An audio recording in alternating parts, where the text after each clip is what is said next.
नमस्कार दोस्तों, इस वीडियो में हम बात करेंगे चेस्ट एक्सरे रिपोर्ट देखने का तरीका क्या है और साथ में ये भी जानेंगे कि चेस्ट एक्सरे क्या है, कैसे होता है, कौन कौन से लक्षण में करवाया जाता है, कौन कौन सी बीमारी का पता चलता है, टेस्ट के दौरान क्या सावधानी बरतनी चाहिए, प्राइस कितना होता है और रिपोर्ट समझने का आसान तरीका हम लोग समझेंगे। तो चेस्ट एक्सरे रिपोर्ट को रीड करने के लिए सिंपल स्टेप RIP और ABCDE फॉलो किए जाते हैं। तो सबसे पहले R फॉर रोटेशन, फिर I for inspiration, P for projection देखा जाता है, उसके बाद A for airway, B for breathing, C for cardiac, D for diaphragm, उसके बाद सॉफ्ट टिश्यू और बोन्स देखा जाता है। तो इन सभी स्टेप को डिटेल से समझेंगे। पहले जानते हैं कि चेस्ट एक्सरे क्या है और कैसे होता है। तो चेस्ट एक्सरे एक सिंपल सा रेडियोलॉजी टेस्ट है। चेस्ट से संबंधित बीमारी का पता लगाने के लिए किया जाता है, जिसमें मरीज को एक्सरे मशीन के सामने खड़ा कर दिया जाता है, फिर एक्सरे मशीन ऑन करके उससे जो है एक्सरे किरण छोड़ा जाता है, तो जिस कारण छाती के जो इंटरनल ऑर्गन होता है इसका इमेज सामने लगे जो रिसेप्टर होता है उस पर बन जाता है और फिर कंप्यूटर के मदद से उस इमेज को प्रिंट किया जाता है और फिर उसमें एब्नॉर्मलिटी ढूंढा जाता है। चेस्ट एक्सरे को शॉर्ट में CXR भी लिखा जाता है, इसलिए जो है डॉक्टर अगर किसी को चेस्ट एक्सरे प्रिस्क्राइब करते हैं तो पर्ची पे CXR लिखते हैं।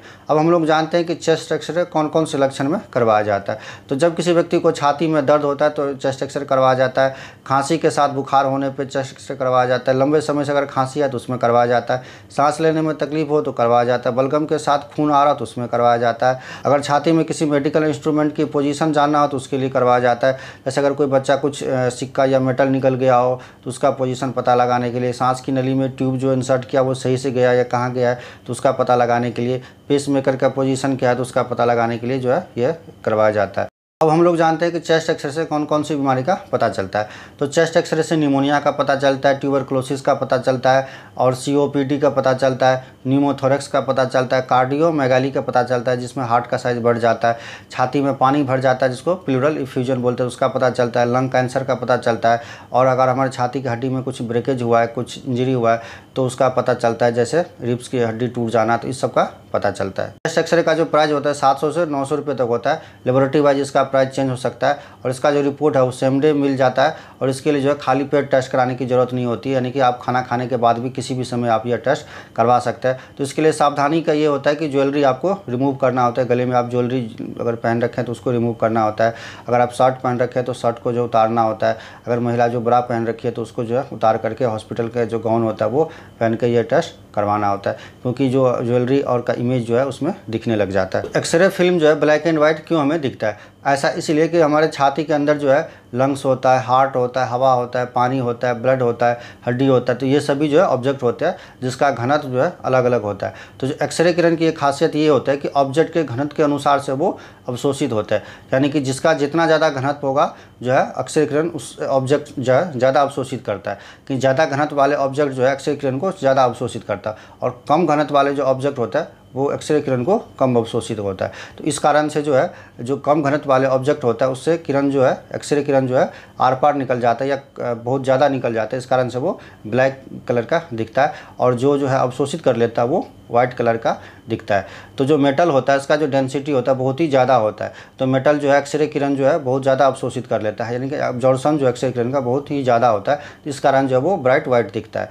और जो बोन्स होता है तो वो बोन्स का जो डेंसिटी होता है वो मेटल के मुकाबले थोड़ा कम होता है, तो इस कारण से जो वहाँ मेटल से थोड़ा कम एब्जॉर्प्शन होता है एक्सरे किरण का, तो इसलिए वो वाइट दिखता है। और जो एयर होता है वो सबसे कम डेंसिटी होता है, तो इस कारण जो है वो जो एक्सरे किरण का जो एब्जॉर्प्शन होता है बहुत ही कम होता है, यानी कि मैक्सिमम जो आर पार निकल जाता है एक्सरे किरण, तो इस कारण से जो ब्लैक दिखता है। और फ्लूइड और टिश्यू जो होता है वो उसका जो है एयर के मुकाबले थोड़ा ज़्यादा डेंसिटी होता है, तो वो ग्रे कलर का दिखता है। तो हार्ट जो हो गया, हार्ट के अंदर ब्लड होता है तो वो एक्सरे किरण को जो अवशोषित कर लेता है, तो इसलिए जो हमें वो वाइट दिखता है। और जो लंग्स होता है तो लंग्स जो के अंदर एयर होता है तो जो है एक्सरे किरण को कम अवशोषित कर पाता है, इस कारण जो है वो हमें ब्लैक दिखता है। बोन्स जो होता है वो एक्सरे किरण को ज़्यादा अवशोषित कर पाता है, इस कारण से जो वो भी हमें व्हाइट कलर का दिखता है। तो चेस्ट एक्सरे जो है mostly 3 position AP view, PA view और लेटरल व्यू में होता है, लेकिन सबसे स्टैंडर्ड जो पोजीशन होता है जो सबसे ज़्यादा करवाया जाता है वो पीए व्यू होता है। तो ए फॉर एंटेरियर होता है, एंटेरियर का मतलब होता है शरीर का आगे का हिस्सा जो होता है वो एंटेरियर, छाती जो होता है वो एंटेरियर हिस्सा होता है। और पी फॉर पोस्टीरियर मतलब बैक साइड, जो शरीर का पीठ जो होता है, पीठ साइड जो होता है उसको जो है पोस्टीरियर बोला जाता है। और एल फॉर लेटरल यानी कि जो है टिल्ट पोजीशन जो होता है वो लेटरल बोला जाता है। तो एपी व्यू का मतलब होता है एंटेरियर पोस्टीरियर व्यू। तो इस पोजीशन में क्या होता है, पेशेंट जो होता है वो ऐसे खड़ा होता है कि उसका जो छाती होता है, आगे का हिस्सा होता है वो एक्सरे मशीन की तरफ होता है। तो इसमें जो है एक्सरे बीम जो होता है वो उसके फ्रंट से बैक साइड की ओर ट्रेवल करता है। और पीए व्यू का मतलब होता है पोस्टीरियर एंटेरियर। तो इसमें क्या होता है, पेशेंट जो होता है वो उसका जो पीठ जो बैक साइड होता है वो एक्सरे मशीन की तरफ होता है। तो जो एक्सरे किरण का जो बीम होता है, ये एक्सरे बीम होता है वो उसके पीठ से बैक से फ्रंट की ओर मूव करता है। तो सबसे स्टैंडर्ड जो तरीका होता है, सबसे स्टैंडर्ड पोजीशन होता है चेस्ट एक्सरे करवाने का और जो लंग्स का साइज़ देखने का, वो होता है पीए व्यू में। क्योंकि एपी व्यू में क्या होता है, लंग्स का साइज़ थोड़ा नॉर्मल से बड़ा दिखता है क्योंकि उसका जो गैप जो होता है थोड़ा ज़्यादा हो जाता है। और पीए व्यू में जो है तो जो कैसेट होता है जहाँ पर एक्सरे का इमेज लिया जाता है वो नज़दीक में होता है, तो हार्ट शायद एक्चुअल दिखता है। तो सबसे अच्छा पोजीशन जो है पीए व्यू होता है। अब हम लोग जानते हैं कि चेस्ट एक्सरे का फिल्म हमें कैसे रीड करना है। तो सबसे पहले जो है पेशेंट को आइडेंटिफाई करना है कि पेशेंट जो है एक्चुअल में वही पेशेंट का एक्सरे है या किसी और पेशेंट का एक्सरे है। तो सबसे पहले उसमें हम नाम चेक करेंगे, डेट ऑफ बर्थ चेक करेंगे और जो UHID नंबर होगा उससे हम मैच करेंगे कि एक्चुअल में जो उसी पेशेंट का एक्सरे है या नहीं है। दूसरी बात जो है उसमें हम डेट और टाइम चेक करेंगे, ये देखने के लिए कि एक्सरे काफ़ी पुराना तो नहीं है, लेटेस्ट एक्सरे है या नहीं है। उसके बाद जो हम इसमें चेक करेंगे पेशेंट का जो है लेफ्ट साइड कौन सा है और राइट साइड कौन सा है। तो हमें ऐसा एज्यूम करना है कि पेशेंट हमारे सामने खड़ा है, तो पेशेंट जैसे हमारे सामने खड़ा है उसी हिसाब से हमें एक्सरे देखना है। तो हमारा जो राइट साइड होगा वो पेशेंट का लेफ्ट साइड होगा और हमारा जो लेफ्ट साइड होगा पेशेंट का वो राइट साइड होगा, इस तरह से देखना है। उसके बाद जो हमें आइडेंटिफाई करना है कि कौन सा जो है पोजीशन में एक्सरे लिया गया है, यानी कि कौन सा पोजीशन का एक्सरे हमारे पास आया है। हमने जो अगर एपी व्यू करवाया तो एपी व्यू है या पीए व्यू है या लेटरल व्यू है, कौन सा व्यू है तो वो हमें पहले चेक। उसके बाद जो है चेक करना होता है जो है इमेज का जो क्वालिटी कैसा है, यानी कि इमेज जो है एक्सरे इमेज है फिल्म है वो उसकी क्वालिटी कैसा है। तो उसके लिए जो है देखा जाता है रोटेशन, इंस्पिरेशन और प्रोजेक्शन, इसके ऊपर भी हम लोग डिटेल से जानेंगे। आर फॉर रोटेशन होता है। रोटेशन में ये देखा जाता है कि ट्रेकिया का रोटेशन तो नहीं हुआ, अगर हुआ है तो बीमारी के कारण हुआ है या एक्सरे के दौरान पेशेंट जो है टेढ़ा खड़ा होने के कारण हुआ है। यदि पेशेंट एक्सरे के दौरान जो है रोटेट कर गया है तो दोबारा एक्सरे करवाने की सलाह देनी चाहिए, नहीं तो इस केस में जो ये कमेंट कर पाना मुश्किल होता है कि बीमारी के कारण ट्रेकिया का रोटेशन हुआ है या जो है एक्चुअल में पैथोलॉजी के कारण जो है ट्रेकिया का रोटेशन हुआ है। तो इस कारण अगर जब भी जो है रोटेशन दिखे एक्सरे में तो उसको दोबारा रिपीट करवाने की सलाह देते हैं डॉक्टर। तो रोटेशन देखने के लिए सबसे बेस्ट तरीका ये होता है कि ट्रेकिया का पोजीशन जो है सीधा है या नहीं, ये हमें देखना होता है। तो इसके लिए हमें क्या देखना होता है कि जो ट्रेकिया में जो स्पाइनस प्रोसेस होता है उसका जो डिस्टेंस होता है और क्लेविकल बोन जो होता है उसके बीच का जो डिस्टेंस होता है वो इक्वल डिस्टेंस में होना चाहिए। अगर इक्वल डिस्टेंस में है इसका मतलब जो पेशेंट का रोटेशन, पेशेंट सही जो है खड़ा हुआ था तो पेशेंट जो है डायरेक्शन ठीक है, रोटेट नहीं हुआ है, तो इसके लिए वो देखना होता है। जैसे कि एक छोटे बच्चे का इमेज है, इसमें आप देख रहे हैं कि बच्चा जो है सीधा खड़ा नहीं है, ये बच्चा जो है रोटेट हो गया था जिस कारण जो उसका जो ट्रेकिया है वो टेढ़ा हो गया और क्लेविकल बोन और स्पाइनस प्रोसेस के बीच का जो डिस्टेंस है वो इक्वल नहीं है। और दूसरे इमेज में भी सेम इसी तरह से पेशेंट जो है रोटेट कर गया है। आई फॉर इंस्पिरेशन होता है। इंस्पिरेशन का मतलब होता है कि पेशेंट जो है एक्सरे के दौरान जो है सही से सांस रोक के रखा है या नहीं रखा है। तो इसके लिए हमें ये देखना होता है कि जो पेशेंट का चेस्ट एक्सरे में जो है 5 से 6 एंटीरियर रोब्स दिख रहा है या नहीं दिख रहा है। तो अगर ये दिख रहा है 5 से 6 एंटीरियर रोब्स, इसका मतलब पेशेंट का जो है सही से सांस रोक के रखा हुआ है, एक्सपेंड सही से हुआ है। और 8 से 10 जो है पोस्टीरियर रिब्स हमें दिखना चाहिए। अगर ये नहीं दिख रहा है तो इसका मतलब पेशेंट जो है सही से सांस रोक के नहीं रखा है, एक्सपेंड नहीं हुआ है लंग्स जो है, तो वो हमें सही से फिर एक्सरे जो है आइडेंटिफाई नहीं हो पाता है इसमें। अगर लंग्स पूरी तरह से एक्सपेंड होता है तो इस तरह का इमेज बनता है और अगर पेशेंट ने सांस रोक के नहीं रखा है तो इस तरह का इमेज बनता है। इस इमेज में आप देखें कि 11 रिब्स तक जो है लंग्स एक्सपेंड हुआ है और इस इमेज में सिर्फ 6 ही रिब्स तक जो है लंग एक्सपेंड हुआ है। तो ये इमेज सही नहीं है, यानी कि इस इमेज की क्वालिटी सही नहीं है, दोबारा रिपीट करवाने की सलाह देनी चाहिए। ई फॉर प्रोजेक्शन या पेनिट्रेशन होता है। तो प्रोजेक्शन का मतलब होता है कि एक्सरे बीम चेस्ट को कितना पेनिट्रेट किया, यानी कितना एक्सरे जो है एक्सपोज हुआ है। तो एक्सरे किरण ज़्यादा अगर एक्सपोज होता है तो इस तरह का इमेज दिखाई देता है, और यदि कम एक्सपोज होता है तो इस तरह का इमेज हमें दिखाई देता है। तो एक्सरे इमेज जो है ना तो ज़्यादा ओवर एक्सपोज होना चाहिए, ना तो अंडर एक्सपोज होना चाहिए। तो ये जो इमेज है आप देख रहे हैं कि इसमें जो है पूरी तरह से सही से नॉर्मल इमेज है, इसमें सही से एक्सपोज हुआ है। ये दोनों ही इमेज की क्वालिटी ठीक नहीं है, दोबारा फिर से इसमें करवाना चाहिए। एक्सरे फिल्म की क्वालिटी और पेशेंट आइडेंटिफाई करने के बाद अब हम लोग ABCD अप्रोच पे आते हैं। ए फॉर एयरवे होता है, इसके अंदर जो हम ट्रेकिया देखते हैं और कैरिना देखते हैं, ब्रोंकाई देखते हैं और हाइलम देखते हैं। बी फॉर ब्रीदिंग होता है, इसमें हम पूरे लंग्स फील्ड देखते हैं और प्लूरा देखते हैं।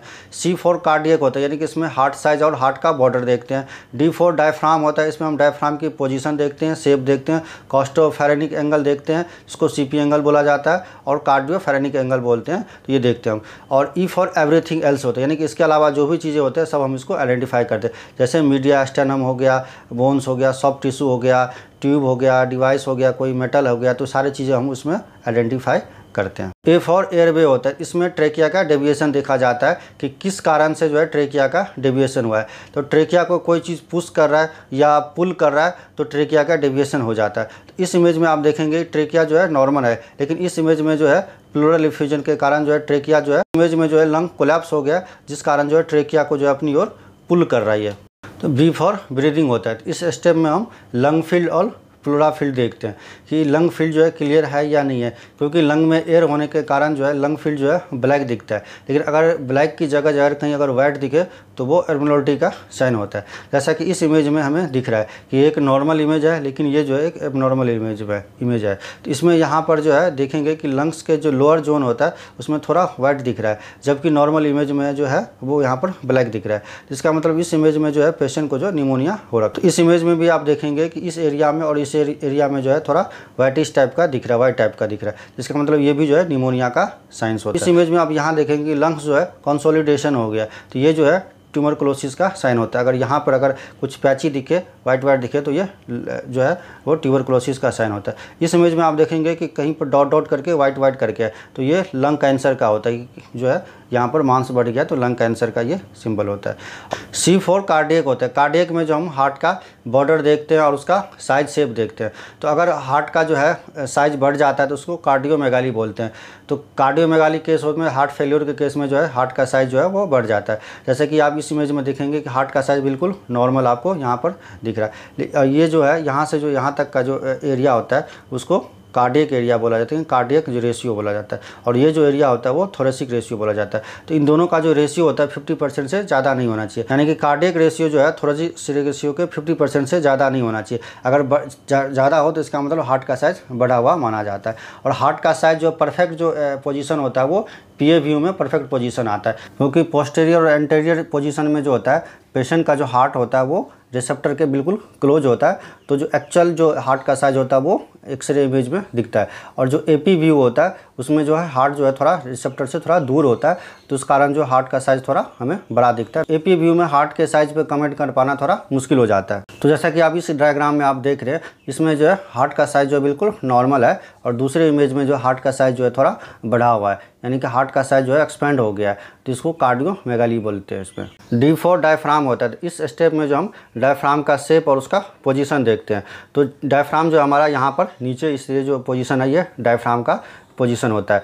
तो हम नॉर्मली ये होता है कि जो राइट साइड का जो डायफ्राम होता है थोड़ा ऊपर उठा हुआ होता है, क्योंकि वहाँ लीवर होता है, और लेफ्ट साइड का थोड़ा नीचे होता है। तो इस स्टेप में जो हम CP एंगल देखते हैं, CP एंगल मतलब कॉस्टोफेरेनिक एंगल होता है, और ये जो होता है हमारा ये जो एंगल रहता है उसको कॉस्टोफेरेनिक एंगल होता है। तो इस तरह का जो है बिल्कुल शार्प इस तरह से दोनों साइड में दिखना चाहिए, इसका मतलब वो नॉर्मल होता है। और ये जो इमेज होता है ये इसको बोला जाता है जो है कार्डियोफेरेनिक एंगल, जो हार्ट का और लंग्स का जो इमेज होता है। तो ये अगर शार्प है, इस तरह से अगर शार्प है तो इसका मतलब लंग्स जो है बिल्कुल क्लियर है, पानी भरा हुआ नहीं है। लेकिन अगर ये जो है अगर CP एंगल नहीं बनता है तो इसका मतलब इसमें पानी भरा है। जैसे कि आप इस इमेज में देख रहे हैं कि इसमें जो है CP एंगल यहाँ दिख रहा है लेकिन यहाँ नहीं दिख रहा है, तो इसमें लंग्स में पानी भरा हुआ है इस तरफ।